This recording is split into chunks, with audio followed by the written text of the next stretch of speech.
Hey everyone, finally hit the Green Ranger mini-series. First up, Part 1.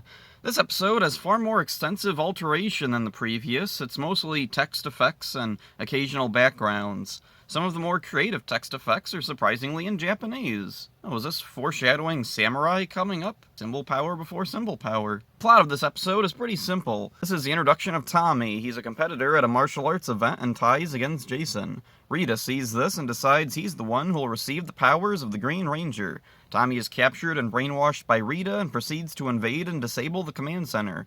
Later, he even manages to knock the Rangers out of their Megazord and easily defeats them single-handedly. The Rangers are left in disbelief and confusion. Who is this evil Ranger? It's a great start to Tommy's first big story. It really shook things up back in the day and gave the show the edge it needed to really blow up in popularity. If I saw these episodes as they aired, I unfortunately don't remember them. My earliest memory is seeing these on tape, so I already knew what the Green Ranger suit looked like. When Tommy rises from Rita's pedestal or whatever, I thought he was morphed there. We just see his silhouette. Years later, I discovered Jew Ranger and saw it was actually Barai, that series' Green Ranger unmorphed. The pointed shoulders weren't the dragon shield, it was just part of the ornate outfit he wore. The Reversion could have cut or obscured this, but they chose to leave it alone. Maybe the crew thought it looked like Tommy was morphed too. This episode features the Rad Bug, a car Billy modified to fly.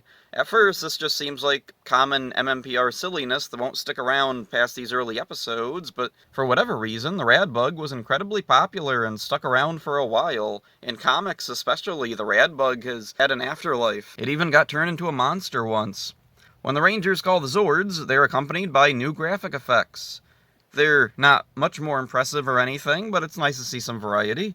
The Reversion crew has proven to be a tad more ambitious than usual. Will this be the norm going forward? Moving on to Part 2. The Rangers return to the command center and find it in shambles. Rita, meanwhile, wants to give her new evil Green Ranger the Sword of Darkness. Finster says that it was presented to her as a prize after her knight defeated one of Zordon's warriors. Footage is shown from Happy Birthday Zach's flashback. Is this supposed to be the same encounter? Is Goshi's axe supposed to be the sword, or was this a deal she and Zordon worked out or something? Rita sends Tommy back to Angel Grove. Bulk and Skull try to threaten him, but he just stares them down. His eyes glow green. The bullies run away when suddenly green fire shoots from Tommy's eyes and throws them into a nearby dumpster. After last episode came right out the gate with new effects, this one is really restrained. Maybe the crew figured glowing eyes were enough on their own? Just as I noticed the lack of edits, I see they were saving them for the first big action scene of the episode. Rita puts Tommy to a test before she gives him the Sword of Darkness. He must defeat a group of putties without morphing. I'm pretty sure that was the test he already went through last episode, but whatever. We get sped up footage, new sound effects, backgrounds, and a couple of weird effects of green fire, light, or something surrounding Tommy. Tommy defeats the putties and Rita gives him the sword. At school, Tommy finds Jason alone and zaps him with his power coin.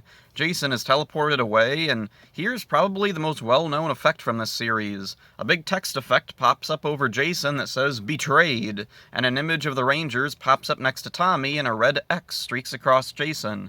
This clip briefly became a meme. Jason is teleported to the Dark Dimension and Goldar has his morpher. Anime-esque tension lines appear around Goldar to emphasize the moment. After that, we get a commercial bumper about Jason listing his weapons and Zord. The other Rangers are repairing the command center. Jason and Goldar fight and we get a few more background effects. The rest of the team see the Green Ranger in the viewing globe and morph into battle. We get a couple more text effects and then the Rangers call the Zords. At least Zach, Billy, and Trini call the Zords. Kim gets left out for some reason.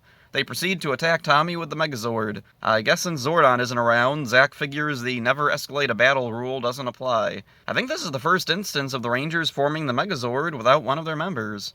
A new sound effect is added to the Megazord. In the original episode, after the Megazord is formed, it gestures its arms at Tommy as if it's talking. This has always been a weird moment, and it's still weird here. The new sound effect is some mechanical whirring matched to the Megazord's movements. This helps slightly to cover up the awkwardness of whatever the Megazord is supposed to be doing here. Tommy fires a blast from the Sword of Darkness, but the Megazord deflects it and he retreats. Jason is still trapped in the Dark Dimension. We end on a freeze frame of Jason on the ground being threatened by Goldar. A word balloon pops up over Jason's head that says, "I need Dinozord power." This episode is a great continuation of Tommy's introduction. The edits don't get in the way very much here. It's nice to see more variety in them finally. It's not just commercial bumpers and text effects now. I'm curious to see what other kind of effects are utilized in the upcoming episodes. Back when I first watched these episodes in their original state for my rewatch art project, the corresponding picture I drew for the first one was Jason talking about how dire the situation was, while to his left was a preview for Tom and Jerry Kids. This was because, at the time, I was watching a recording from Fox Kids, and apparently Tom and Jerry Kids came after Power Rangers. After each episode, the cheerfully happy Tom and Jerry Kids theme would play, creating a humorous contrast. The second picture was just Tommy with glowing eyes. So next time, part 3. I'm looking forward to what the Reversion crew comes up with for that one. So that's it for this one. Hope you enjoyed it. See ya.